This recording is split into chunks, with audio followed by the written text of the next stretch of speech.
रहीम इक़रा बिस्मि रब्बिकल्लज़ी खलक़ इक़रा व रब्बुकल अकरमुल्लज़ी अल्लम बिल क़लम अल्लमल इंसान मा लम यअलम सदक़ल्लाहुल अज़ीम।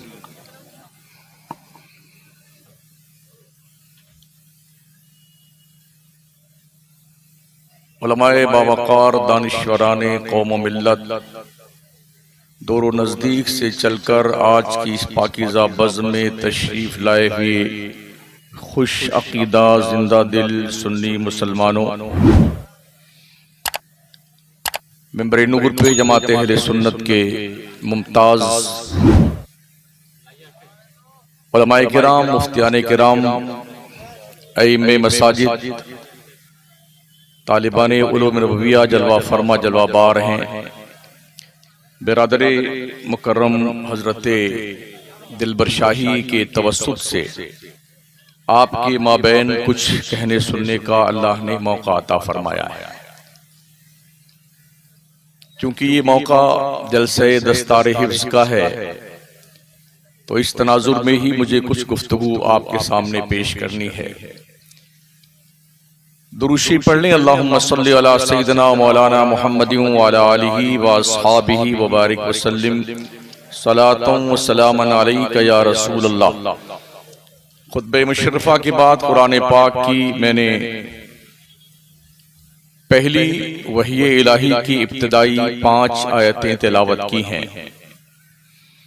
इक़रा बिस्मि रब्बिकल्लज़ी खलक़ खलक़ल इंसाना मिन अलक़ इक़रा व रब्बुकल अकरमुल्लज़ी अल्लम बिल क़लम अल्लमल इंसान मा लम यअलम।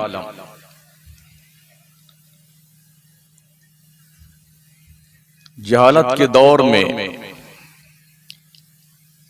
इल्म इरफान की सबसे पहली किरण जब गारे हिरा से चमकी,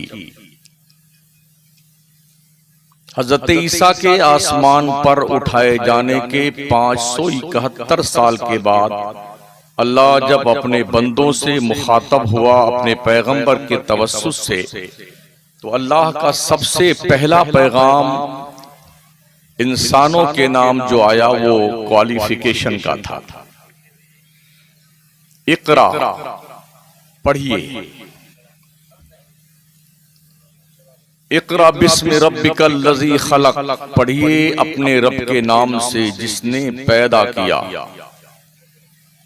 खलक़ल इंसान मिन अलक़ इंसान को बनाया खून की फटक से। इक़रा व रब्बुकल अकरमुल्लज़ी अल्लम बिल क़लम पढ़िए आपका रब ही इज्जत वाला है। अल्लज़ी अल्लम बिल क़लम जिसने कलम से लिखना पढ़ना सिखाया। अल्लमल इंसान मा लम यअलम इंसान को वो कुछ सिखाया जो वो नहीं जानता था। ये मैंने मफ़हूम पेश किया है, तर्जमा कंजुल ईमान में देख ले। क्या ये वक्त का अलमिया नहीं है कि जिस कौम के मजहबी किताब का आगाज ही क्वालिफिकेशन से हुआ है, वो कौम आज की तारीख में मुल्की पैमाने पर शेड्यूल कास्ट से भी निचले स्तर पर क्वालिफिकेशन के मामले में है। हमारे यहां दरअसल दिखावा ज्यादा है। अभी मैं इधर से आ रहा था, मुझे बताया गया ये बाउंड्री गालिबन कब्रिस्तान की है। शायद ये पहला इत्तेफाक ही मैंने कब्रिस्तान के आसपास भी लोगों को सेल्फियां लेते देखा। अभी आते वक्त मैंने बहुत सारे दोस्तों को देखा, वो कब्रिस्तान की बाउंड्री के किनारे खड़े हुए सेल्फियां ले रहे थे। शायद वो दिन दूर नहीं, अगर जहालत का प्रकोप यूं ही बढ़ता रहा तो लोग मुर्दों के साथ भी सेल्फियां लेने में कोई गुरेज नहीं करेंगे। यही वो जगह है जो जाए इबरत है, जिसे कब्रिस्तान कहते हैं। और जब यही लोग गुल्ली डंडा खेलने लग जाएं, तो फिर किसको खौफ आएगा, किससे आदमी डरेगा? तो कम से कम कौम में इतनी तालीमी बेदारी तो हो कि अच्छाई और बुराई की तमीज तो पैदा हो जाए। अभी गुज़िश्ता हफ्ते एक वीडियो मैंने देखी, हमारे मुल्क के कुछ बच्चे जामिया अज़हर मिस्र की तरफ पढ़ने गए थे। उसमें कुछ ऐसे भी थे जो दीनी शगफ कम रखने वाले, मॉडर्न तहजीब के दिल दादा। तो फिरौन की डेड बॉडी के पास भी मैंने उन्हें फातिहा पढ़ते देखा। कम से कम इतना शऊर बेदार हो हमारी कौम के अंदर, बच्चों का, लोगों का, वो ये समझ तो सकें यार फातिहा कहां पढ़नी चाहिए और कहां नहीं पढ़नी चाहिए। फिरौन की डेड बॉडी के पास में वो बच्चे फातिहा पढ़ रहे थे। तो जहालत इतनी ज्यादा कूट कूट कर हमारे यहां भरी हुई है, तो ये हमारे मदरसे कितना इलाज करेंगे बेचारे, कितना इलाज करेंगे। वैसे भी हमारी कौम का जो मिजाज है मदरसों के ताल्लुक से, मदरसे में वही बच्चे भेजे जाते हैं पढ़ने के लिए जो किसी जगह नहीं चलते हैं। हर मदरसे, हर स्कूल से जो बच्चे रिजेक्ट हो जाते हैं, इल्ला माशाअल्लाह, वही बच्चे मदरसे में भेजे जाते हैं पढ़ने के लिए जो मंदबुद्धि हों या कुछ कम पढ़े लिखने में इंटरेस्टेड हों, या शक्ल सूरत के एतबार से भी कुछ ठीक ठाक ना हो, या एक हाथ छोटा हो गया हो, या एक पैर थोड़ा उज्र हो गया उसमें, ऐसे बच्चे लाके मदरसे में डाल दिए जाते हैं। ये कहीं नहीं चलता है, मौलाना साहब आप इसे चलाइए। लेकिन क्या मदरसे के अंदर पढ़ाने वाले मुदर्रिसीन का ये कम एहसान है कि जो बच्चे कहीं नहीं चलते हैं, उन बच्चों के दिल की तख्ती पर 30 पारा ये लोग लिखते हैं। यहां बैठ जो बच्चे कहीं नहीं चलते ना, उनके दिलों की तख्ती पर 30 पारे यहां लिख दिए जाते हैं। अगर आप मदरसों को क्रीम बच्चे दें, बेहतरीन बच्चे जो माइंडेड हो, जो जीनियस बच्चे हों, तो फिर वक्त का ग़ज़ाली आज भी पैदा हो सकता है, इमाम राज़ी आज भी पैदा हो सकते हैं। मगर जरूरत और शर्त इस बात की है कि आप अपने अच्छे बच्चों को मदरसे में भेजिए।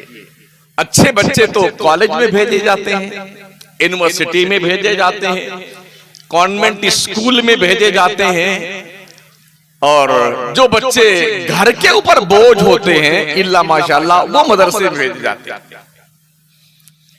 मदरसे चलते कैसे हैं? लोगों के ताउन से।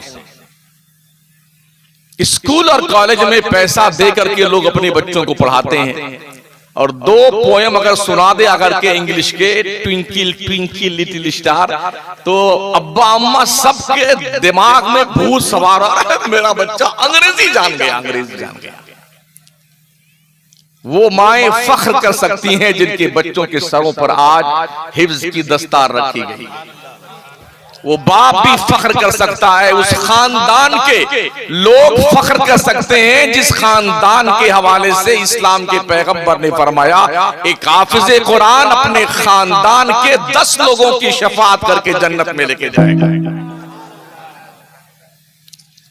ये गारंटी ना डॉक्टर बनने पे दी गई है, ना इंजीनियर बनने पे दी गई है, ना लॉयर बनने पे दी गई है। ये गारंटी कुरान का हाफिज बनने पर दी गई, और गारंटी दी उसने है जिसकी जबान पर खुदा बोला करता है, वमा यंतिकु अनिल हवा इन हुआ इल्ला वह्युहा। ए लोगों, मेरा मुस्तफा अपनी मर्जी से कुछ नहीं बोलता, जब भी बोलता है तो उस जबान उसकी होती है, जबान पर उसके खुदा बोला करता है। ये उस पैगंबर ने गारंटी दी। मदरसे हमारे बहुत ही कसम पुरसी के आलम में चल रहे हैं। कश्मीर से लेके कन्याकुमारी तक अल्हम्दुलिल्लाह दौरा करते हैं। 90% मदरसों का हाल ये है, कहीं की ईंट, कहीं का रोड़ा, भानुमती ने कुंभा जोड़ा, दरवाजा बन गया है तो कुंडी लगनी बाकी है, कहीं खिड़कियां टूटी हुई हैं, कहीं बाजू टूटा हुआ है, बाथरूम में भी कभी कभी दरवाजे नहीं होते हैं, दरवाजे हैं तो कुंडियां नहीं है। एक बार धोखा में हम भी फंस गए थे, अंदर बैठ तो गए लेकिन अब देखा तो वहां कुंडी नहीं है। वो तो खैर हुआ कोई आया नहीं। तो ये हालात हमारे हैं। जो लोग पैसा लेकर के आपसे फीस लेकर के डोनेशन लेकर के बाज़ाब्ता तौर पर, उसके अलावा किताबों की फीस, किताबों का उसके ऊपर अलग से चार्ज लेकर के, ड्रेस का चार्ज लेकर के, सब कमीशन खा करके पढ़ाते हैं, उनका एहसान तो आप बहुत मानते हैं। क्या ख्याल है आपका? मदरसे में खुराकी फीस अगर कहीं है तो कम से कम है खुराकी फीस 500 रुपए, 400 रुपए, ये खुराकी फीस है। पढ़ने की कोई फीस नहीं मदरसों में। हमने पूरे मुल्क में देखा है, पढ़ने की कोई फीस नहीं है। अक्सर मदरसों में बच्चों को बाज़ाब्ता तौर पर अगर बीमार पड़ जाए तो उनका इलाज भी फ्री करवाया जाता है। बेशुमार बच्चों को कपड़े अपनी तरफ से मदरसों से दिए जाते हैं। ये सारा एहतमाम करने के बाद भी क्या हमारी कौम के लोगों को इस बात का एहसास नहीं होता है, अगर मदरसे जिंदा ना रहे तो फिर आप जिंदा कैसे रहेंगे? हालात पढ़िए, बड़ी पैनी नजर है दुनिया की मदरसों पर। इतनी जांच प्रक्रिया चल रही है, कैसे मदरसे तोड़े जाएं, कैसे मदरसों के रास्ते में रुकावट पैदा की जाए, कैसे मदरसीन को बेघर कर दिया जाए, इस्लाम के जो तलबा हैं उन तलबा को दीन से बिल्कुल दूर कर दिया जाए, इसकी प्लानिंग रात के अंधेरों में तय की जाती है और बाज़ाब्ता दिन के उजाले में उस प्लानिंग को नाफिज किया जाता है। कब आप जागेंगे? कब होश की आंखें खोलेंगे आप? आपको हैरत होगी ये सुनकर के, अभी गुज़िश्ता हफ्ते में अपने पड़ोसी मुल्क पाकिस्तान में बाज़ाब्ता तौर पर मदर मिल्क का बैंक खोला गया है। माएं अपना दूध ला करके बैंक में जमा करें, जैसे खून जमा किया जाता है ना, ऐसे माएं अपना दूध ला के बैंक में जमा करें और उसका उन्हें मुआवजा दिया जाएगा और बाज़ाब्ता NGO उसकी तरफ से तैयार किया गया है। अब वो दूध दूसरे बच्चों को पिलाया जाएगा। क्या ख्याल है आपका? अगर किसी औरत का दूध कोई बच्चा उस पीरियड में जो मुद्दते रज़ात है एक घूंट पी ले तो वो बच्चा उस औरत का रज़ाई बच्चा बन जाता है। उलमा बैठे इससे पूछें वो दूध कितने बच्चे पिएंगे और कितने बच्चे पी के परवान चढ़ेंगे और बच्चियां परवान चढ़ेंगी? किस किस की कब शादी कब से हो जाए रजाई भाई और रजाई बहन की, ये इस तरह से एक नापाक हरबा पड़ोसी मुल्क में आजमाया जाना शुरू किया गया। देर नहीं लगेगी इस मुल्क में ये बला आने से, इसलिए कि जितनी बलाएं पड़ोसी मुल्क में हैं बहुत जल्दी हमारे मुल्क में वो बलाएं आ जाती हैं। पड़ोसी मुल्क की वो तमाम बलाएं हमारे मुल्क में बहुत जल्दी आ जाती हैं। शायद आपको पता हो, एक जमाना अभी 5-6 साल पहले गुजरा है जब एक बुराई मार्ज़े वजूद में वही आई थी कि मेरा जिस्म मेरी मर्जी, ये नारा उसी मुल्क में दिया गया था। मी टू, ये बेहूदगी का नारा उसी मुल्क से आया है, हमारे मुल्क में भी। मी टू का मतलब जब से लड़का लड़की बालिग हुए हैं तब से लेके अब तक उन्होंने कितने गुनाह किए हैं उसे ओपनली बताओ कि मैंने ये गुनाह किया है। इसे जंगल का इंसान न कहा जाए तो क्या कहा जाए? मेरा जिस्म मेरी मर्जी, में जो चाहूं सो करूं, मुझे कोई इंटरफियर नहीं कर सकता है, ना बाप ना मां ना रिश्तेदार। इसे जंगल का कानून न कहा जाए तो क्या कहा जाए? अफसोस इस बात का है इन बलाओं में वो लोग घिरे हैं जो मुसलमान होने का दावा करते हैं, और ये बुराई हमारे माशरे और हमारे मुल्क में भी प्रवेश कर चुकी है। इन बुराइयों का खात्मा करने के लिए सिर्फ और सिर्फ मदरसे ही ये जुर्अत कर सकते हैं, बाकिया कोई नहीं। इसलिए मदरसों को जिंदा रखना जरूरी है, मदरसों को फरोग देना जरूरी है। अपने घर से ज्यादा अच्छा घर रसूल अल्लाह का बनाओ, मदरसे रसूल अल्लाह का घर है, मस्जिद अल्लाह का घर है, मदरसे रसूल अल्लाह का घर है। ओ मुसलमान, अपने रसूल के घर को अच्छा बना। जब लोग देखने आए ना तो उन्हें एहसास हो, नहीं यार बच्चा मदरसा बड़ा अच्छा है। चटाई बिछी हुई है, आधी फटी हुई है, और ये हालत है कि लोग यार कौन जाए अपने बच्चों को वहां पढ़ाने के लिए, कोई ढंग से हिसाब किताब नहीं है, चटाई पे बिठाते हैं, यूं करवाते हैं, यूं पढ़ाते हैं। हमें इस डगर को बदलना होगा, अपने मदरसों को बाज़ाब्ता तौर पर उन स्कूल और कॉलेजों के समकक्ष लाना होगा जो अपने आप को बड़ा हाई फाई बताते हैं। तब जाकर के हम दुनिया के इन जालिमों का मुकाबला कर सकते हैं। अगर बच्चों को हम सही ढंग से कोऑपरेट करेंगे इस माहौल में कि बच्चा हमारे मदरसे में आए ना, तो वो महसूस करे कि हम किसी एक अच्छी बिल्डिंग में आए पढ़ने के लिए। मगर ये कब होगा? हमने देखा जितने भी जलसे होते हैं ना, तकरीबन हर जलसे में मौलाना, हाफिज, कोई मुकर्रिर चंदा जरूर बेचारा करता है। उसकी मजबूरी है, मदरसे की मजबूरी है चंदा करना, क्योंकि हमारी कौम ऐसे जल्दी देती नहीं। हम भी मौलाना है, देखते हैं हिंदुस्तान भर में एक एक सेठ के यहाँ कम से कम 55 मरतबा बेचारा रमजान में दौड़ के जाता है चंदा करने वाला। मुंबई में, कलकत्ता में 5 मरतबा जाएगा तो 400-500 रुपया उसका किराए में खर्च हो जाता है। कल आइएगा जी मौलाना साहब, परसों आइएगा, तरसों आएगा। इस तरह से बेहयाई का सबूत हमारी कौम का मुसलमान पेश करता है, फिर 200 रुपये रसीद करवाता है। इस तरह मदरसे चलेंगे? शुक्र मनाओ, ये जो मस्जिदों के मीनारों से अजान की आवाजें गूंज रही हैं, किसी कॉलेज का समरा नहीं है, इसी चटाई पर बैठ के पढ़ने वाले बच्चों का दिया हुआ तोहफा है। ये पेशानियों में सजदों के दाग और निशानात जो है, ये किसी स्कूल और कॉलेज की देन नहीं, ये मदरसों की देन है।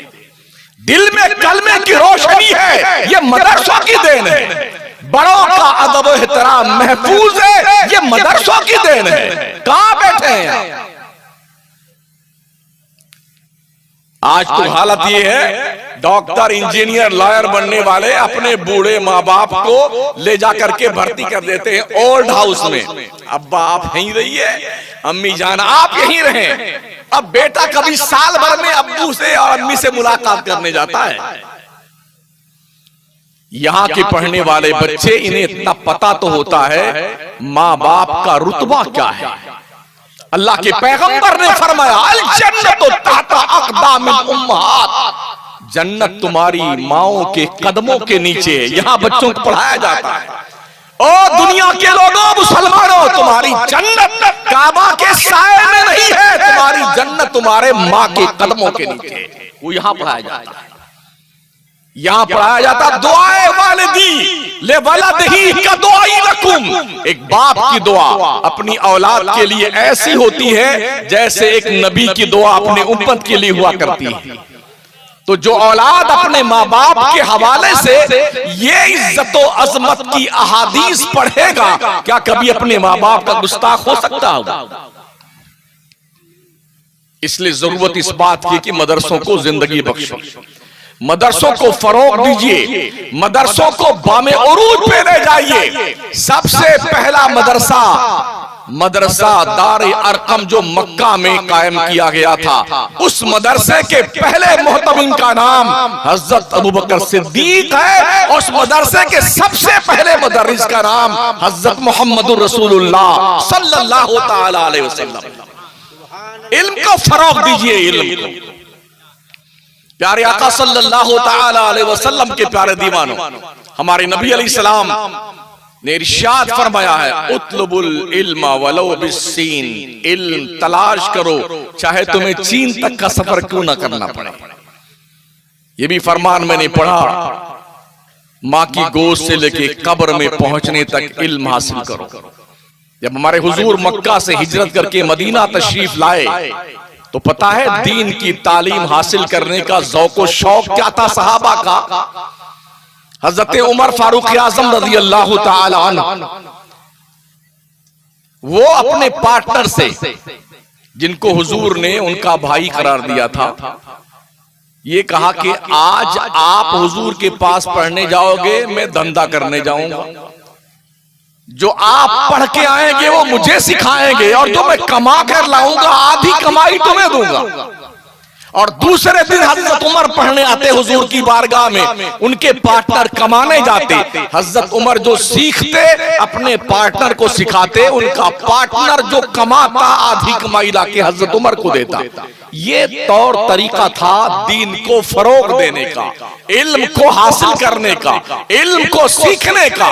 हजरत उमर फरमाते मैंने 2.5 पारा सूरे बकरा के हुजूर अलैहिस्सलाम से 12 साल में सीखे। 12 साल। इस बच्चे ने हिफ्ज़ कुरान किया कितने दिन में किया होगा? 3 साल तो लगा होगा लगभग। इस बच्चे ने 3 साल में कुरान पाक हिफ्ज़ किया। ये मतलब मिनिमम उम्र यही है हिफ्ज़ करने की। 3 साल, 2.5 साल, 2 साल। वैसे माशाअल्लाह ये भी देखा गया है 6-6 महीने में बच्चों ने कुरान हिफ्ज़ किया है। जैसा दिमाग हो, बल्कि जैसा अल्लाह का फजल हो। और सबसे बड़ा रिकॉर्ड तो हमारे आकाए नेमत सैयदी सरकार इमाम अहमद रजा ने कायम किया है। सिर्फ 1 महीने रमजान शरीफ में, वो भी मगरिब और ऐशा के बीच में कुरान याद करना, हुजूर सदरुल शरिया को सुनाना और फिर वही पारा तरावी में सुनाना। गोया 1 महीने के अंदर 1-1 घंटा पढ़ करके आला हजरत ने कुरान हिफ्ज़ किया। अल्लाह फरमाता है ना, वलक़द यस्सरना कुरान लिज़िक्रि फहल मिन मुद्दकिर। हमने कुरान को याद करने के लिए आसान बना दिया है कोई याद करने वाला? कोई याद तो कर तैयार। हमारे कितने मुसलमान हैं जिनको सूरे फातिहा भी नहीं आता?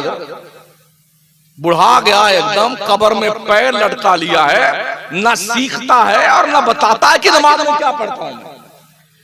किसी को इन्ना अतैना भी याद नहीं।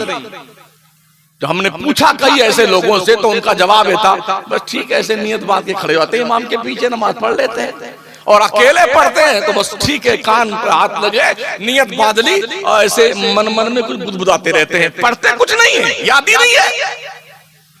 और याद इसलिए नहीं करते हैं कि यार हाफिज जी तो उम्र में हमसे छोटे हैं, हम 70 साल के हो गए हैं, ये अभी 20 साल का 15 साल का लड़का है, इसके सामने आके हम सीखेंगे तो हमारी बड़ी बेइज्जती हो जाएगी।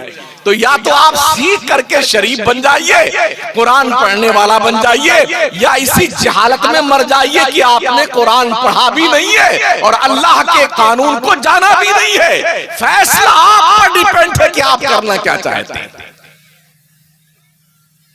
इस्लाम जहालत का मजहब नहीं है, इस्लाम असाक्षरता का मजहब नहीं है, इस्लाम अज्ञानता का मजहब नहीं है, इस्लाम जंगल में जानवर बनके घूमने का मजहब नहीं है। इस्लाम क्वालिफिकेशन का नाम है, इस्लाम क्वालिफाइड बनने का नाम है, इस्लाम ग्रेजुएशन का नाम है, इस्लाम पढ़ाई लिखाई का नाम, इस्लाम रिसर्च का नाम है। आज हमारा बच्चा जब कॉलेज में जाता है ना, तो जब वो पढ़ता है साइंटिस्ट लोगों को, साइंसदानों को, तो आकर के बड़ा चर्चा, अरे यार आइंस्टाइन कितना माइंडेड था, गैलीलियो वो कितना बड़ा साइंसदान था जी, न्यूटन कितना दिमाग वाला था। दोस्तों अजीजों, ये भी पढ़ो कि इमाम राजी कौन था, गजाली कौन था, अबुल रेहान अल बैरूनी कौन था, इब्ने रशद कौन था। ये वो साइंसदान है कि जितने साइंसदान के हमने नाम लिए हैं ना, इन साइंसदान मुस्लिम की चौखट पर कशकोले गदाई लेके भीख मांगने वाले लोग हैं। और माजी करीब की बात करूं तो बरेली की चटाई पर बैठ करके तन्हा एक मर्द कलंदर ने 107 इल्म और फन पर किताबें लिखी हैं। दुनिया उसे इमाम अहमद रजा के नाम से जानती है।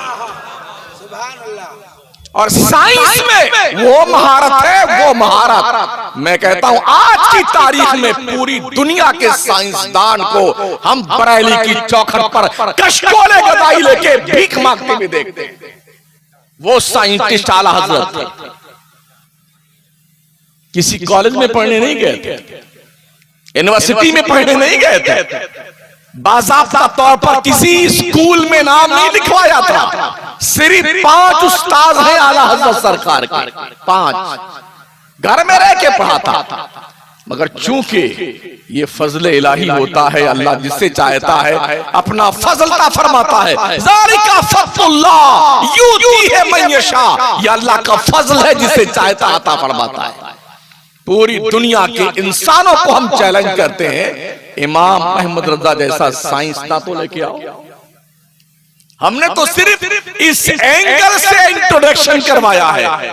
आला हज़रत कौन थे जी? वो मिलाद का सबूत उन्होंने दिया है, फातिहा का सबूत उन्होंने दिया है, मज़ारों पे जाने का सबूत उन्होंने दिया है, चादर चढ़ाने का सबूत उन्होंने दिया है। कभी इस एंगल से भी हमने देखा आला हज़रत को? क्या आला हज़रत ने क्या क्या सबूत दिए? जब साइंस पे बहस करने आए हैं ना, तो ऐसी चिंदी की चिंदी कर डाली साइंस की। जितने साइंसदान थे ना उस दौर में, सारे लोग अंकुश बदंता थे। किसी स्कूल में ना पढ़ने वाला, एक चटाई पर बैठकर पढ़ने वाला शख्स इतना बड़ा इल्मे जफर का, इल्मे कीमिया का, इल्मे नजूम का, फलकियात का, अर्दियात का इतना बड़ा माहिर, समंदर के अंदर जमीन कैसे फैलती है, कैसे सिकुड़ती है, समंदर के पानी के अंदर कितने कितने दूर तक आग की खंदकें पाई जाती हैं, इस पर रिसर्च देखना है तो आला हज़रत किताबों का मुताला। ये साइंस है। 1000 आयतें हैं कुरान मुकद्दस में जो हमें साइंस की तरफ इशारा करती हैं। साइंस मज़ाहिरे कुदरत, मज़ाहिरे फितरत से बहस करती है, और कुरान भी क्या कहता है? अफला ताकिलून, अफला तंजुरून, अफला ततफक्करून, अफला यतदब्बरून, अफला यतफक्करून, फातबिरू या उलिल अब्सार, फातबिरू या उलिल अलबाब। कुरान ने भी पढ़ने वालों को अपनी तरफ मुतवज्जे किया है, रिसर्च करने के लिए, तहकीक करने के लिए, पढ़ने के लिए, सोच विचार करने के लिए। अफसोस इस बात का है कि जिसके पास ये कुरान नहीं है, हमारे पास से कुरान ले जाकर के यहूदी पढ़ता है कुतुब खानों से, ईसाई पढ़ता है, नॉन मुस्लिम पढ़ता है, वो चाँद पे प्लॉटिंग कर रहा है, जमीन के मादनियात निकाल रहा है, खजाने निकालता है पहाड़ों से, लोहा, सोना, चांदी, तांबा, पीतल, जस्ता, ये निकालता कुरान पढ़ पढ़ करके। और जिसके पास कुरान का खजाना मौजूद है, उस कौम ने सिर्फ इस कुरान को मुर्दों की बख्शिश के लिए संभाल कर रखा। रोजाना सवेरे किसी की आदत है, एक पाव, आधा पाव, एक पारा या एक रुकू पढ़ता है। बड़े ही जिम्मेदारी के साथ अर्ज करता हूं, शायद कोई निकले कि जिसने कुरान मुकद्दस का पूरा तर्जमा अब तक पढ़ा हो, मुझ समेत शायद किसी ने पढ़ा पूरे कुरान का तर्जमा और तशरीहात जो उसकी हैं। वक्त ही नहीं हमारे पास, तो जो हम पढ़ेंगे ही नहीं कुरान को, और कुरान क्या है?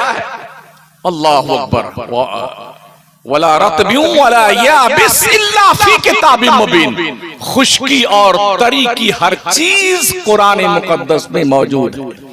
मौजूद कैसे? तिबियानन लिकुल्लि शै, हर शय का क्लियर बयान मौजूद है। हमें फुर्सत कहां है पढ़ने की?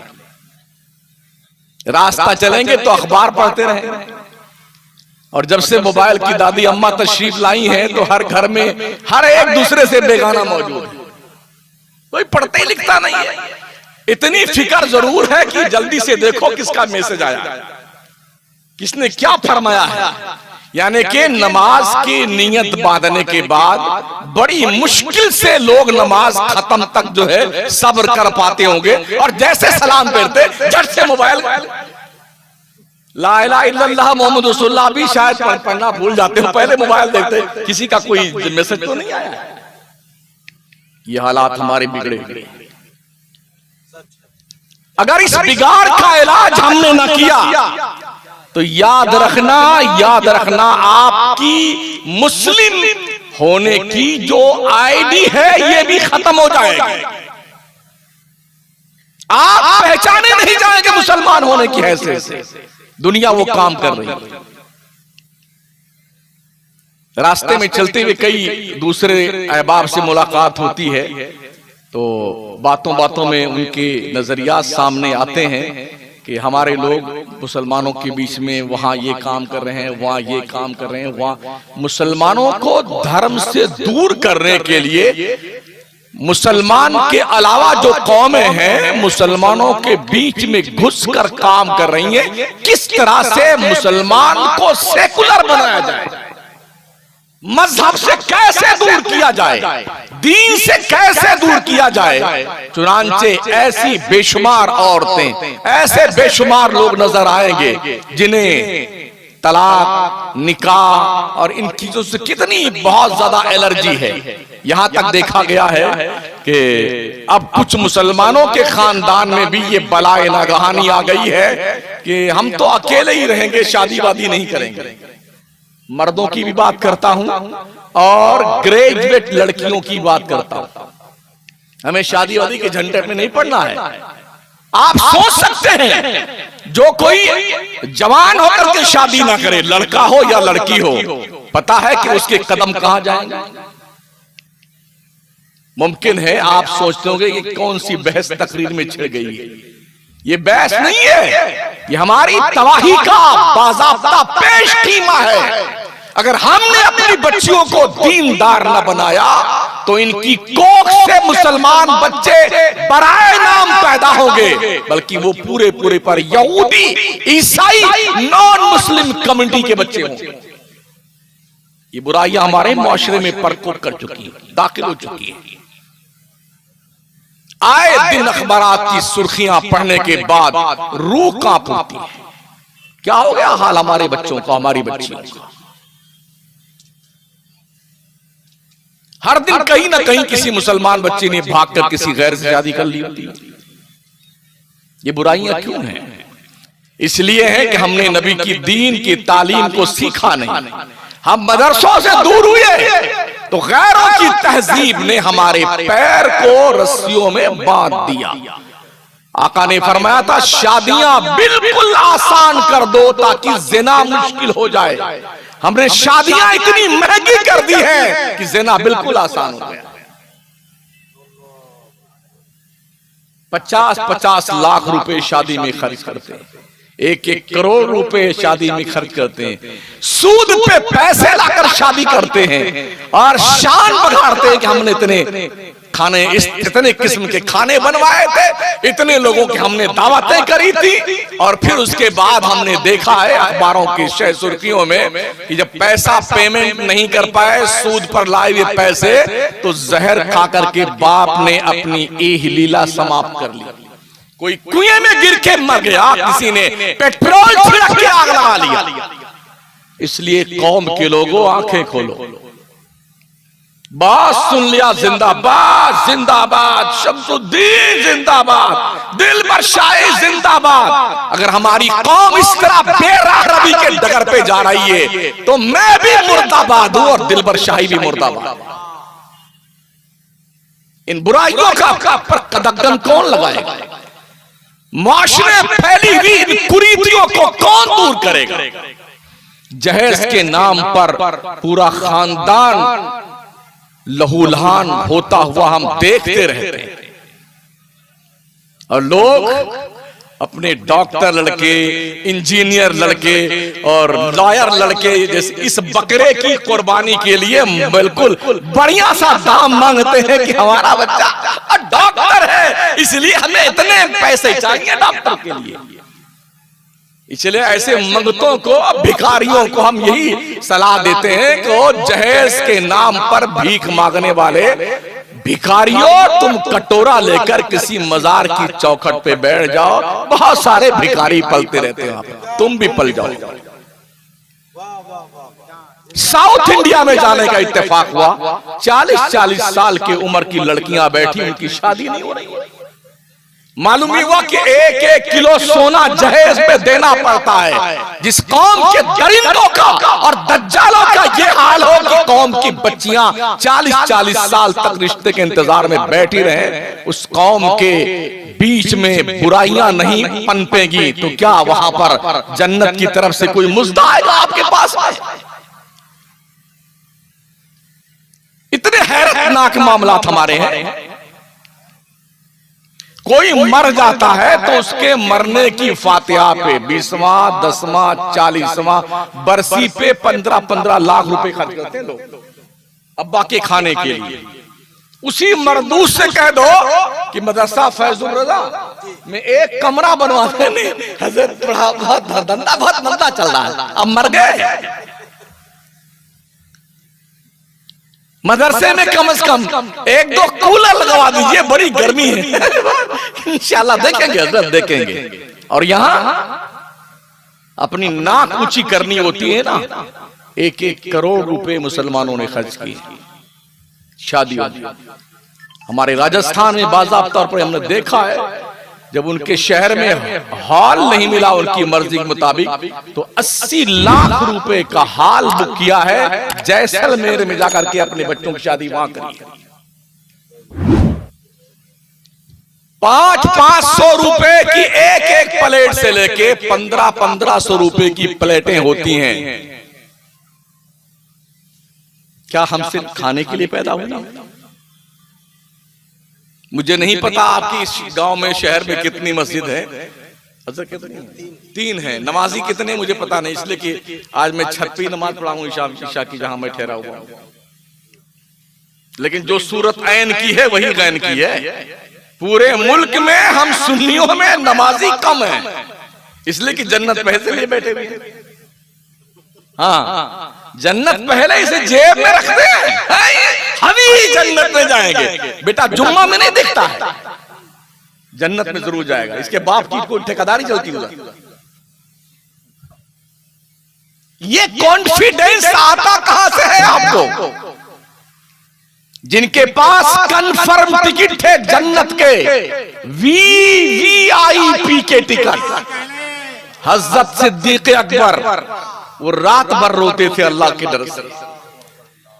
फरमाते काश में बकरी का बच्चा होता, लोग ज़िबा करके मुझे खा जाते, अल्लाह को हिसाब कैसे दूंगा? काश मेरी मां मुझे पैदा ना करती, रब को क्या जवाब दूंगा?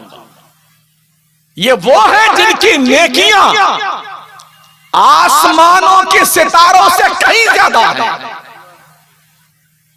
एक बार अम्मा आयशा सिद्दीका रज़ियल्लाहु ताला अन्हा ने देखा आसमान पे सितारे सब निकले हुए हैं। आका अलैहिस्सलाम से पूछा, हुजूर बताइए क्या कोई ऐसा भी बंदा है जिसकी नेकियां आसमान के सितारों के बराबर? तो उनको उम्मीद ये थी कि अभी मेरे अब्बा का नाम लेंगे, हज़रत आयशा। तो खिलाफे तवक्को मेरे नबी ने फरमाया, हाँ आयशा वो उमर है जिसकी नेकियां आसमान के तारों के बराबर। तो अम्मा आयशा, तो मेरे अब्बा की नेकियां कहां गई? मेरे अब्बा की नेकियां कहां गई? आका ने फरमाया, आयशा उमर की ये सारी नेकियां अबू बकर के एक नेकी के बराबर नहीं है जो कारे सौर में दी थी। वो सरकार अबू बकर इस तरह रोते हैं जैसे बच्चा मां से लिपट के रोता है, अल्लाह के डर से। कंफर्म टिकट जन्नत का है उनके पास।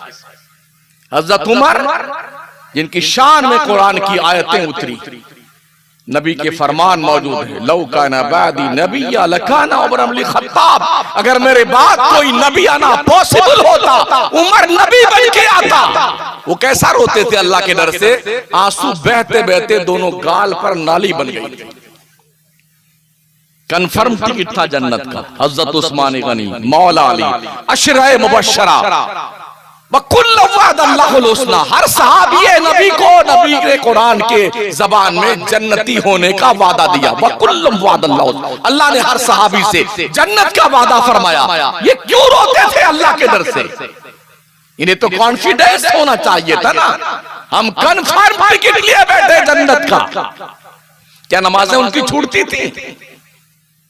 आज जो लोग धींगा मस्ती कर रहे हैं ना, हम ही जन्नत में जाएंगे, जुम्मा का पता नहीं, 5 वक्त गायब, कभी ईद बकरीद भी गायब, दाढ़ी भी नहीं, जबान पे हरदम गाली, हम ही जन्नत में जाएंगे।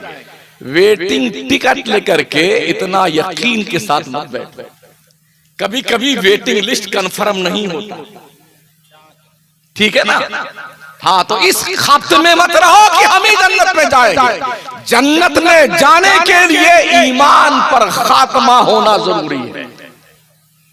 अल्लाह फरमाता फमन ज़ुहज़िहा अनिन नार व उदखिलल जन्नत फ़क़द फ़ाज़ वमल हयातुद दुनिया इल्ला मताउल गुरूर।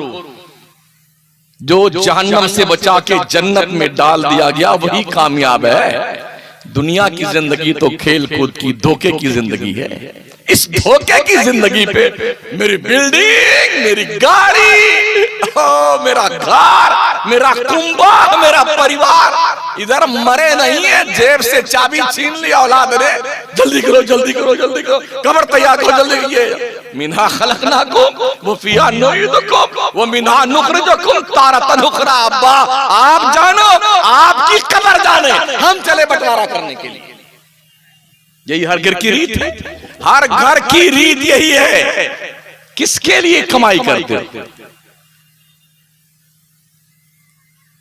रोज 99 के चक्कर में झूठ, मकर, फरेब, दगा, बेईमानी, चोरी, चमारी, बिल्डिंग बन जाए, गाड़ी आ जाए, बच्चे खुशकिस्मत हो जाए, बढ़िया सी जिंदगी गुजारें।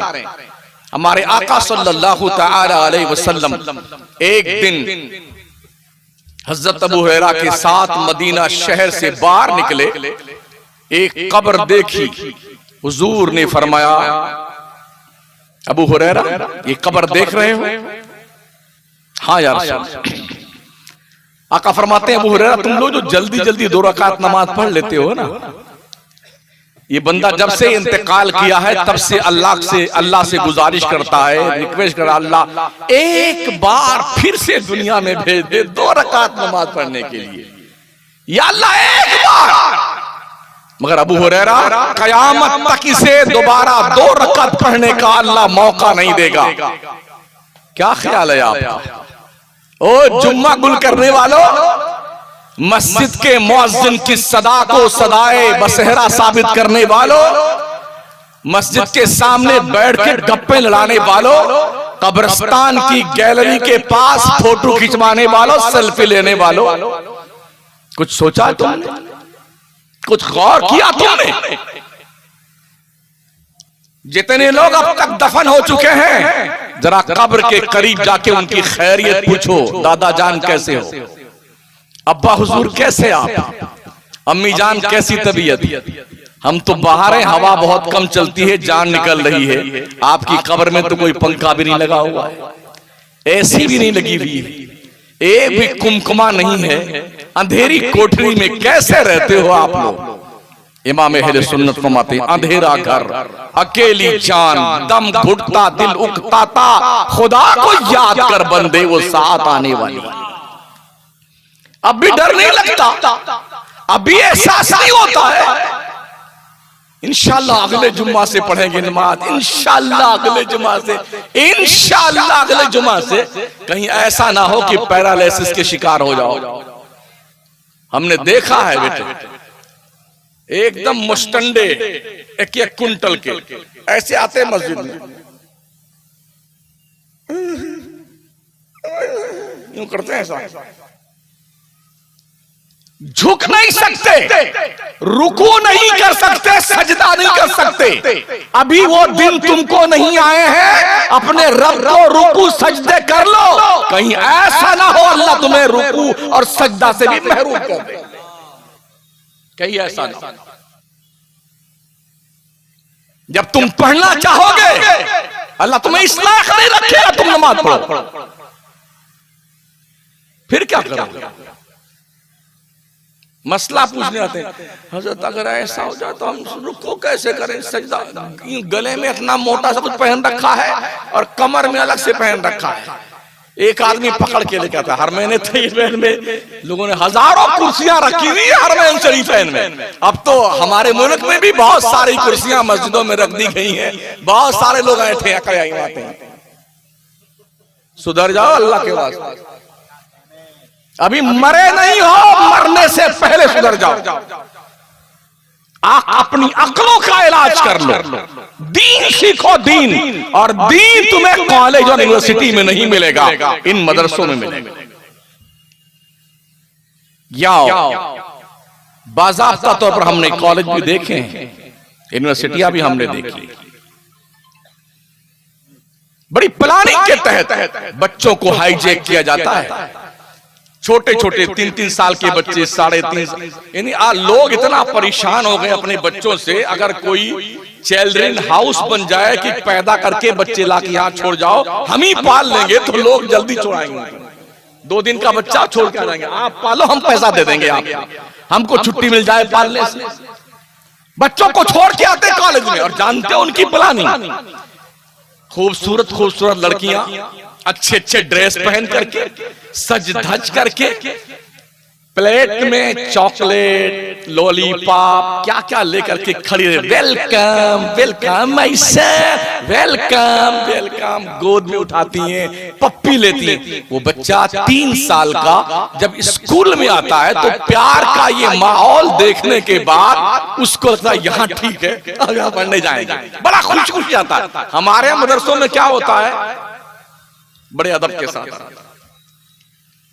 ऐसे पकड़ता है मौलाना साहब हाथ छोटे छोटे बच्चों का, इतना डंडा मार मार के वो चिल्लाता रहता है, ये मार, ये भी नहीं जानता इसकी कैपेसिटी क्या है बेचारे की। देखिए बहुत आसान हो गया, यूट्यूब पर सर्च कीजिए, मारने वाले मौलवियों को एक से एक निकलेंगे, मार मार करके गधा बना दिया बेचारों बच्चों।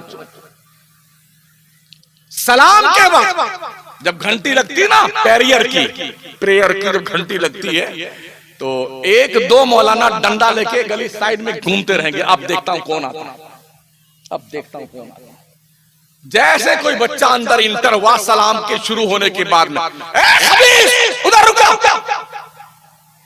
बेचारा डर के मार के, नहीं तो पेशाब कर मारे, किनारे खड़ा हो गया, उधर किनारे खड़ा। अब जब सलाम से फारिग हुए, इधर आ जाओ, दे मार।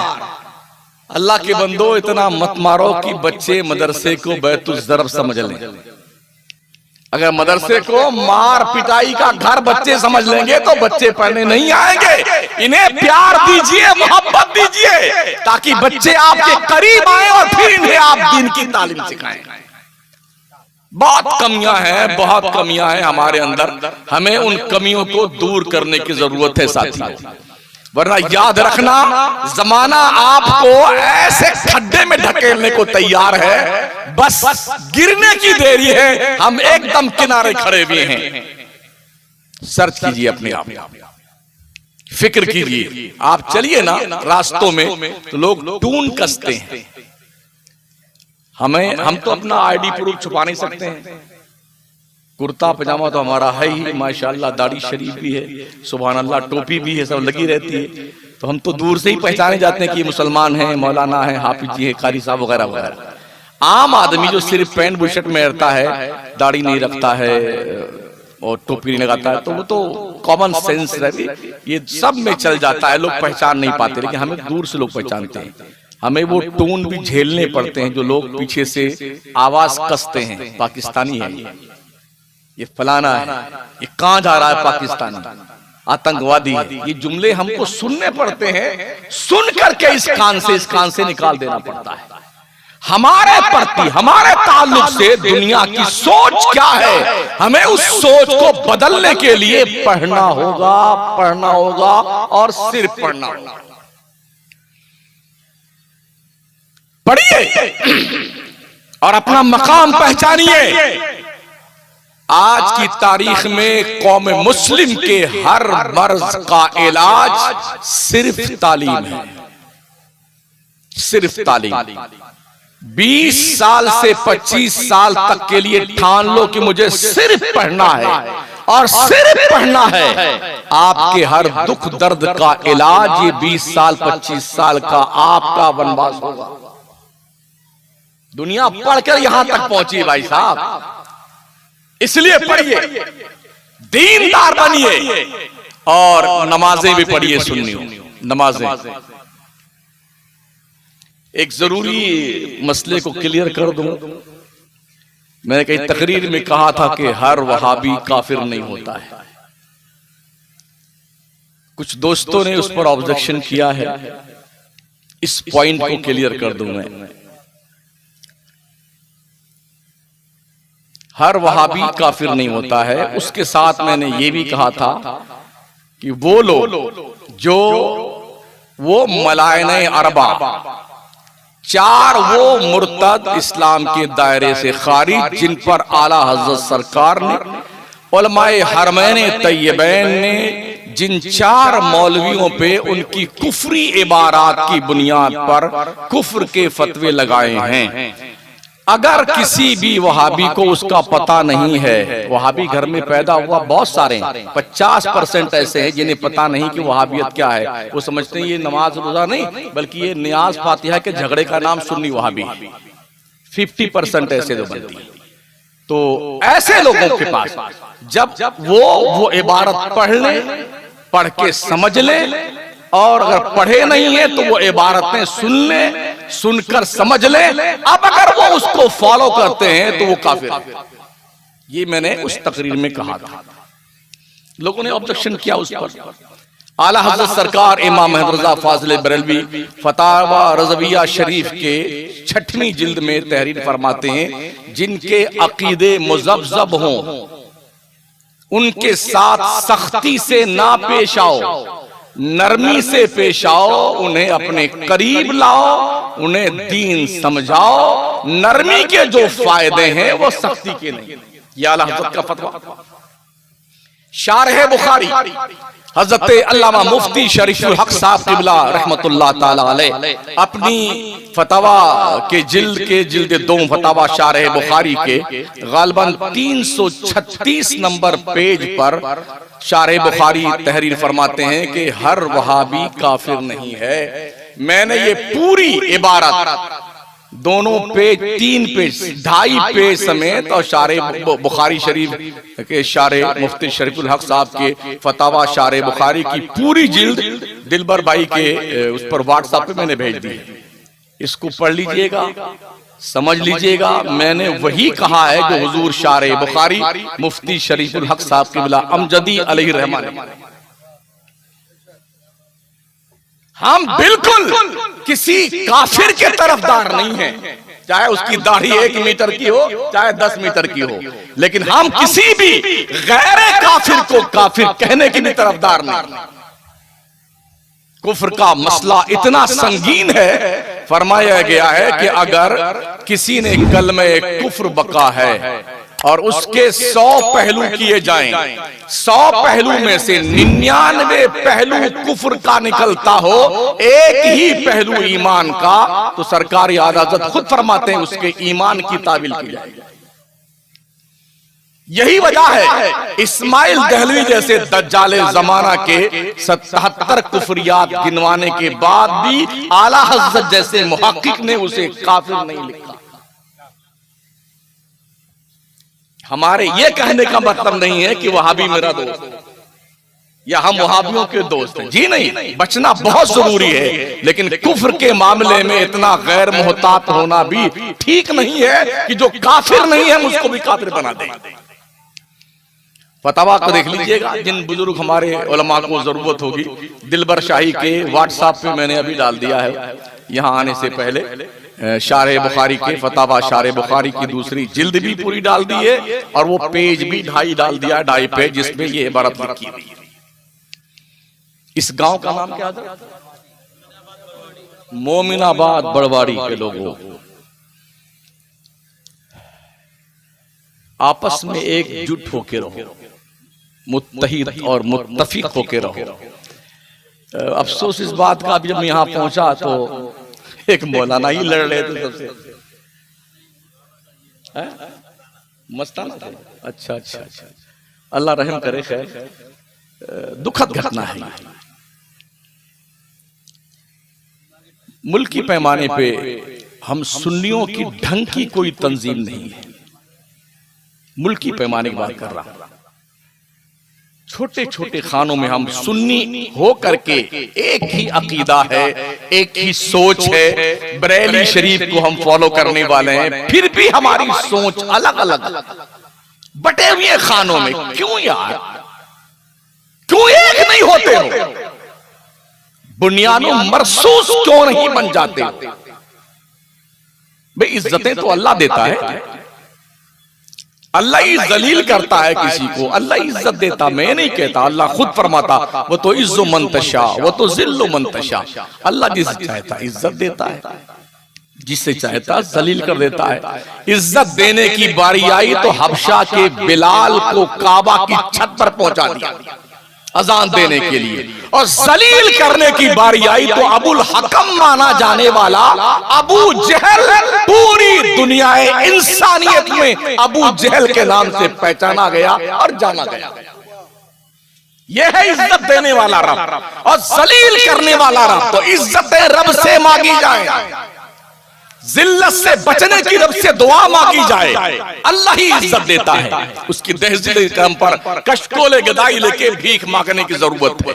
दोस्ताने मोहतरम, 10 बच्चों ने आज हिफ्ज़े कुरान की तकमील की है, जिनके सरों पे दस्तार उलमा के हाथों से बांधी गई है।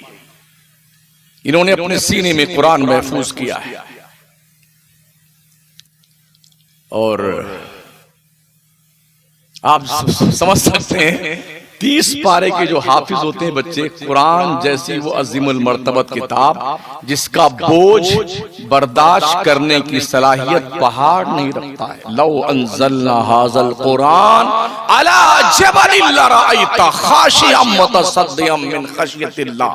अगर मैं कुरान पहाड़ों पे उतारता तो ए मुखातब तू देखता अल्लाह की खशियत से पहाड़ रेजा रेजा हो जाता।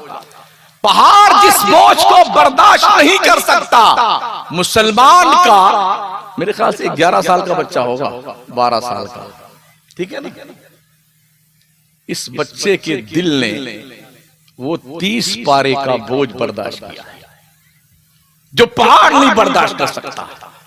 पहाड़ कितना मजबूत होता है, कितना सख्त होता है, और दिल गोश्त का एक लोथड़ा होता है ना, 100 ग्राम का या 150 ग्राम का वो दिल होता है। मेरे हुजूर फरमाते हैं इंसान के पहलू में गोश्त का एक लोथड़ा है, जब तक वो ठीक है पूरी बॉडी ठीक है, वो गड़बड़ हो गई तो पूरी बॉडी गड़बड़ हो जाती है। फिर आका फरमाते हैं अला वही अल कल्ब, लोगों सुन लो वो दिल है। दिल अगर ठीक है तो पूरी बॉडी ठीक है, और दिल खराब हुआ तो पूरा जिस्म खराब हो जाता है। वो गोश्त का एक लोथड़ा 100 ग्राम का जो बोझ पहाड़ नहीं बर्दाश्त कर सका, वो एक मुसलमान के 11 साल के बच्चे के दिल ने बर्दाश्त किया है। इस बोझ को बर्दाश्त करने के लिए बॉडी बिल्डर होना जरूरी नहीं है। कितना छोटा सा है, मेरे ख्याल से अगर इसको तौला जाए तो कोई 30 या 35 किलो का होगा, ये इससे ज्यादा नहीं। उमूमन हुफ्फाज जो है दुबले पतले ही होते हैं। इधर भी देखिए कोई तंदुरुस्त रुस्तम पहलवान नहीं दिखता हमें, सब दुबले पतले दिखते हैं। बोझ बर्दाश्त करने के लिए कुरान की अजीमुल मर्तबत किताब का बोझ बर्दाश्त करने के लिए सलामती वाला दिल होना चाहिए। जिन दिलों पे ये तहरीर लिखी जाती है ना, अल्लाह फजल फरमाता है, और फिर ये दिल इसे कब्र की मिट्टी खा नहीं सकती, जहन्नम की आग जला नहीं सकती है। ये एजाज है रब की तरफ से कुरान याद करने वाले। जिस दिल में कुरान नहीं है वो दिल सुनसान घर की तरह है। जिस घर में कोई आदमी बिल्डिंग बना के छोड़ दे, उसमें रहे नहीं ना, तो उस पे शैतान का कब्जा हो जाता है। फिर किसी बाबा को, अरे बाबा हमारे घर में आवाजें आती है, कोई पलीता बना दो, कोई ताबीज बना दीजिए, हम रह नहीं सकते, उसमें धमाका होता है, तो बाबा लोगों की भी निकल पड़ती है। तो जिस घर को आबाद न रखेंगे आप, उसमें जिन्नातों का शैतानों कब्जा हो जाता। और जिस दिल में कुरान की आयतें नहीं होती हैं, उस दिल पर भी शैतान का कब्जा हो जाता है। वमन याशु अन ज़िक्रिर्रहमान नुक़य्यिद लहू शैतानन फहुव लहू करीन। जो दिल अल्लाह के जिक्र से गाफिल हो जाए, उस दिल पर शैतान का पहरा बिठा दिया जाता है। जो नमाज नहीं पढ़ते हैं उनसे इतनी रिक्वेस्ट है, कहीं ऐसा तो नहीं है कि आपके दिल पर शैतान ने धावा बोल दिया है, कब्जा कर लिया है। अपने घरों में एक छोटी सी लाइब्रेरी बना के रखो मुसलमानों, 100-200 किताबें दीनियात की, इस्लाम की अपने घर में रखो। आप भी पढ़ा करो, आपके घर के बच्चे पढ़ा करें, आपकी बीवी पढ़ा करे, उठकर देखा करो उसे। जब बच्चे आपको किताब पढ़ता देखेंगे तो इन बच्चों को भी किताब पढ़ने का हौसला पैदा होगा। अभी जल्दी एक वीडियो देखी मैंने, सब बच्चे छुट्टी में अपने ननिहाल गए थे नानी नाना से मिलने के लिए, ममानी से, मामू से। 8-10 बच्चे थे। घर में पहुंचे तो सारे बच्चे अपना अपना मोबाइल लिए ऐसे पड़े। तो उसमें किसी ने कमेंट किया था, ये ननिहाल में नानी नाना से मिलने आए, इनका हाल देखिए कि किसी को मतलब नहीं कि नानी कहां पड़ी हुई है और नाना कहां पड़ा हुआ, और सब अपने में मस्त है मोबाइल लिए। 6 महीना 4 महीना के बच्चे से लेकर के माएं जब दिल बहलाना चाहती हैं तो झट से मोबाइल खोल के अपने 6 महीने रोते बच्चे को दे देती हैं। अब वो भी इतना शार्प माइंड बच्चा होता है, मोबाइल पाते ही एकदम खुश हो जाता है। हमें अभी मोबाइल चलाना नहीं आता हज़रत। मेरी 60 साल के अंदर उम्र दाखिल हो चुकी है और करीब 10 साल से ये दादी अम्मा है मोबाइल की मेरे पास में, लेकिन अब तक नहीं जानता हूं कौन सा फंक्शन कहां से खुलता है। मगर 1.5 साल के बच्चे, 1-1 साल के बच्चे यूं फटाफट, उनको देखने के बाद ऐसा लगता है या अल्लाह ये एक्सपीरियंस इन्हें कहां से हुआ, ये कहां से सीख के आए हैं। माएं अय्यामे हमल में ये सारे काम करती रहती हैं तो बच्चों की तबीयतों पर वही साइड इफेक्ट होता है। आज तो साइंस ने भी इस बात को वेरीफाई कर दिया है कि माओ के किरदार और एक्टिविटीज का असर जीनियस में, बच्चों की तबीयतों पे जो माओ के पेट में रहते हैं उन पे मुरत्तब होता है। इसे और करीब कर दूं, मेरे गौस पाक सरकार 18 पारे के हाफिज बन के पैदा हुए थे। मशहूर है ना ये, 18 पारे के हाफिज। जब पूछा था उस्ताद ने कहां सीखा, फरमाते हैं कि मेरी माँ 18 पारा की हाफिजा थी, जब तक पढ़ नहीं लेती थी सोती नहीं थी, मैं पेट में रह करके सुन सुन के मैंने 18 पारे याद कर दिए। दिल्ली में बख्तियार काकी का मजार मेहरौली शरीफ में वो 14 पारे के हाफिज बन के पैदा हुए। हजरत काजी हमीदुद्दीन जब उनको रस्म बिस्मिल्लाह खानी कराने के लिए आए तो कहा बेटे पढ़ो, अलिब्बा की तख्ती शुरू की। फरमाते नहीं, मैं यहां से शुरू करता हूं। अलहम्द से शुरू किया और 14 पारे सुनाकर चुप हो गए। कहा बेटे आगे का आगे याद नहीं। कहा ये 14 कहां याद किए? कहा मेरी माँ 14 पारे की हाफिजा थी, सोने से पहले 14 पारे रोज पढ़ती थी, मैंने सुन सुन के माँ के पेट में 14 पारे याद किए हैं। तो अगर माएं अय्यामे हमल में कुरान की तिलावत करने वाली हों, नमाज पढ़ने वाली हों, परहेजगार हों, जिक्र अस्कार करने वाली हों, इस्तिग़फ़ार करने वाली हों, यकीनन वो बच्चे जो पैदा होंगे ना परहेजगार होंगे, नेक होंगे, अच्छे होंगे, अल्लाह से डरने वाले होंगे। जब तक हम ये बात अपने कौम में राइज नहीं करेंगे, ये उम्मीद करना छोड़ दीजिए कि हमारी कौम में कोई मोहम्मद बिन कासिम फिर आएगा, कोई सलाहुद्दीन अय्यूबी आएगा, कोई नहीं आने वाला है, कोई नहीं आने वाला। ये कुमकुमे लगा लो, सजा लो घरों को, दुकानों को, मकानों को, मगर याद रखना जर्रे जर्रे का हिसाब देना है। फमन यअमल मिस्काल ज़र्रतिन खैरन यरा वमन यअमल मिस्काल ज़र्रतिन शर्रन यरा।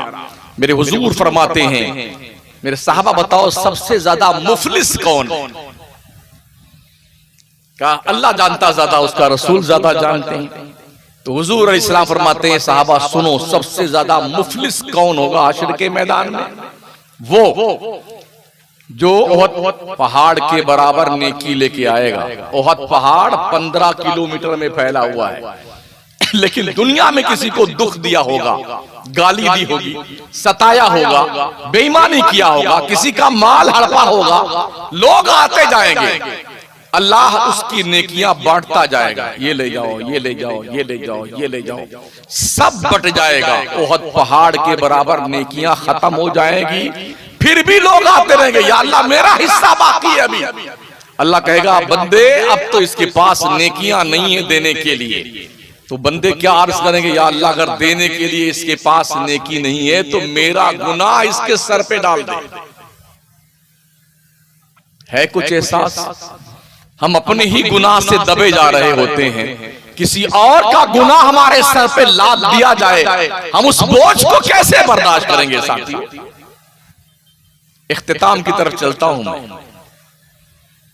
हमने जन्नत का बहुत जिक्र सुना है, ऐसी जन्नत वैसी जन्नत, क्या खुशबू, क्या हूर, क्या गिलमा, माशाअल्लाह। बेटे दिल में लड्डू फूट रहे हैं जन्नत का नाम सुन सुन करके। जहन्नम का भी नाम सुना नहीं सुना आपने? सुन लो सुन लो। और जो लोग इस खब्त में मुब्तला हैं, चाहे कुछ भी करो, हमारे पीर साहब हमको जन्नत में लेके जाएंगे, अल्लाह कसम बहुत मारे जाओगे, इतना मारे जाओगे शक्लें बिगड़ जाएगी। या रब्बी नफ्सी नफ्सी, हश्र के मैदान में महबूबाने बारगाह के अलावा सबका हाल ये होगा, या रब्बी नफ्सी नफ्सी, या रब्बी नफ्सी नफ्सी। हमारे हुजूर के अलावा कमोबेश 1,24,000 अंबिया मुरसलीन क्या कहेंगे, इज़हबू इला गैरी, आज मैं तुम्हारे कुछ काम नहीं आता, तुम किसी और के पास जाओ, किसी और के पास जाओ। और नबी कहेंगे इज़हबू इला गैरी, मेरे हुजूर के लब पर अना लहा होगा। हमारे मुस्तफा की शान बहुत बुलंद है। तो आप ये सोच करके इस खब्ते में मुब्तला मत रहे, हमारे पीर साहब हमको जन्नत में लेके जाएंगे, उन्हीं से पूछ लें आप जाएंगे जन्नत में? टिकट ले रखा है आपने जन्नत का? तो जहन्नम का जिक्र सुन ले 2-4-5 मिनट में, तो अपनी गुफ्तगू को फुल स्टॉप दो। हाँ बस वही इंशाअल्लाह। अगर हम इनको जन्नत की बशारत देते हैं, माशाअल्लाह क्या नारे लगते हैं। हाँ जिंदाबाद जिंदाबाद, अल्लाह अल्लाह। जहन्नम अल्लाह के सरकश बागी बंदों के लिए बनाया गया। एक वक्त की नमाज जानबूझकर बिला उज़्रे शरई छोड़ने वालों, सुन लो कान खोलकर, 2,86,00,000 साल जहन्नम में जलना पड़ेगा। एक वक्त की नमाज आपने कितनी छोड़ी है जोड़ लीजिएगा। और ये भी सुन लो, वो साल कौन से दिन का होगा, ये 12 घंटे वाला नहीं होगा। वइन्ना यौमन इंदा रब्बिका अल्फी सनतिन मिम्मा तउद्दून, अल्लाह फरमाता है आखिरत का एक दिन दुनिया के 1,000 साल के बराबर होगा। तो 2,86,00,000 साल अगर एक वक्त की नमाज बिला उजरे शरई छोड़ने वाले को जहन्नम में जलना पड़ेगा, तो जिसने कई साल तक नमाजें ही नहीं पढ़ी हैं, वो कितने दिन तक जलेगा जहन्नम में? सोचिए और रोज सोचिए। मेरे नबी फरमाते हैं अंतअबुदल्लाह कअन्नका तरा फइन लम तकुन तरा फइन्नहु यरा। मेरे बंदो, अल्लाह की तरफ से निस्बत, ए मेरे बंदो तुम अल्लाह की इबादत ऐसी करो, तुम ऐसी इबादत गोया तुम खुदा को देख रहे हो। अगर ये कॉन्फिडेंस नहीं जमता तो इतना तो यकीन रखो तुम्हारा रब तुम्हें देख रहा है। मगर हम तो देखते नियत बांधने के बाद कोई इधर देखता है, कोई इधर देख के सजदा करता कि ये कैसे सजदा करता है, कोई इमाम साहब का कुर्ता पजामा देखता है, कोई इमाम साहब की टोपी देखता है। क्या हो गया भाई साहब, ये चक्कर मकर क्यों देख रहे हो? बारगाह रसूल में जिब्रील आए, एक जोर का धमाका हुआ। हुजूर ने पूछा जिब्रील ये धमाका कैसा है? कहा या रसूलल्लाह 70 साल पहले जहन्नम की मुंडेर से एक पत्थर जहन्नम में ढकेला गया था, 70 साल के बाद जहन्नम की तह में पहुंचा ये धमाका। उसका बाल से ज्यादा बारीक, तलवार से ज्यादा तेज, उस पुलिस परात पर से सबको गुजरना है। अगर तुम ये समझते हो ये मौलाना लोग किस्सा कहानी सुनाते हैं, कोई बात नहीं, इंशाअल्लाह पता चल जाएगा वहां जाने के बाद। सबको गुजरना उस पर से। जहन्नम को अल्लाह ने अपने सरकश और बागी काफिर बंदों के लिए, मुशरिक बंदों के लिए बनाया है। जानते हैं आप, जहन्नमी का ये जो शोल्डर है ना, शोल्डर, इस शोल्डर से लेके इस शोल्डर तक अगर यहां से घोड़े पे बैठ करके कोई घुड़सवार दौड़ाए घोड़ा और मैक्सिमम दौड़ाता रहे, कहीं ना रुके, 2 महीना लगेगा इस शोल्डर से इस शोल्डर तक पहुंचने में। जहन्नमी का ये शोल्डर इतना चौड़ा कर दिया जाएगा। ये दांत है ना, दांत, एक दांत ओहद पहाड़ के बराबर होगा जहन्नमी का। हमारे कितने दांत हैं? 32। ओहद पहाड़ कितना बड़ा है? 15 किलोमीटर में। एक दांत 15 किलोमीटर का, तो 32 दांत कितने होंगे? मेरे ख्याल से 480 किलोमीटर। ये 32 जो बैठाई जाए जहन्नमियों की, 32 दांत की, तकरीबन 480 किलोमीटर में ये बनेगा। इस पर थोपड़ा लगाया जाएगा, कितना बड़ा उसका सर होगा और उसका जबड़ा होगा कितना बड़ा, तसव्वुर कर सकते हैं आप। और ये जो हमारा चमड़ा है ना, चमड़ा, जहन्नमी का चमड़ा 70 गज मोटा कर दिया जाएगा, 70 गज। और जब जहन्नम की आग इस चमड़े को जला देगी ना, तो अल्लाह फरमाता कुल्लमा नदिजत जुलूदुहुम बद्दलनाहुम जुलूदन गैरहा लियज़ूकुल अज़ाब। जब ये चमड़ा जल जाएगा तो हम दूसरा नया चमड़ा दे देंगे ताकि इसे जहन्नम के अजाब का मजा चखाया जाए। ये है जहन्नम, आग के शोले जिसमें इंसान को डाला जाएगा, सरकश बागियों को डाला जाएगा, गुनहगारों को डाला जाएगा, सजा भुगतने के लिए डाला जाएगा। अल्लाह हिसाब लेगा ना, किसी माई के लाल के अंदर हिम्मत नहीं कि जो अल्लाह के हिसाब पर पूरा उतरे। हजरत उमर फरमाते हैं, अगर अल्लाह ने अदल से काम लिया तो कोई जन्नत में नहीं जाएगा, और अल्लाह ने अगर फजल से काम लिया तो बहुतेरों का भला हो जाएगा, जन्नत में जाएंगे। अल्लाह हिसाब लेगा और उसे हिसाब लेने का हक है। उसने फरमाया, इन्ना बत्शा रब्बिका लशदीद, बेशक तेरे रब की पकड़ बहुत सख्त है। अल्लाह अपने करम के कुछ छींटे डाल दे हमारे ऊपर, रहमतों की बरसात कर दे, जमीनों को जलथल कर दे। ए रब, हमारे अमाल तो इस काबिल नहीं है, मगर तेरे करम से कोई बईद बात नहीं है। तो अल्लाह करीम इस इदारे को फरोग अता फरमाए, बुलंदियां अता फरमाए। ये बच्चे जो हाफिज कुरान बने हैं, अल्लाह करीम इनके सीनों में कुरान मरते दम तक सलामत रखे और इनके खानदान के लिए बख्शिश और निजात का जरिया बनाए। मुआविनीन को, मुदरसिन को अल्लाह जज़ाए खैर बख्शे। अस्तगफिरुल्लाह रब्बी मिन कुल्लि ज़ंबि व अतूबु इलैह।